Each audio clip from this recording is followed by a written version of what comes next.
যদি ভালো লাগে অবশ্যই লাইক কমেন্ট শেয়ার একটু পাশে থেকে ভালোবাসা দিও। তো আমরা এখন হেঁটে হেঁটে যাচ্ছি। তো এখন রাস্তাঘাটে তো হাঁটা চলবে না, যা গাড়ি ঘোড়া বেড়েছে, যেন রাস্তাটা তাদেরই, আমাদের নয়। আমরা পায়ে হেঁটে যাচ্ছি বলে আমাদের রাস্তা নয়।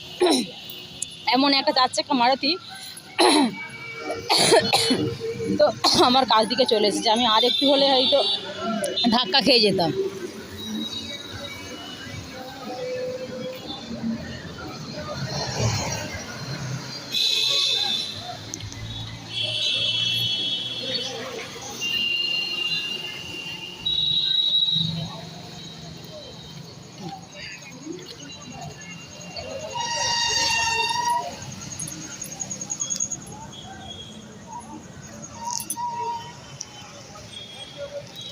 তো চলো বন্ধুরা, ভিডিওটা বাড়াচ্ছি না, যদি ভালো লাগে অবশ্যই লাইক কমেন্ট শেয়ার করে পাশে থেকে ভালোবাসা দিয়ে চলো রাখছি, টাটা।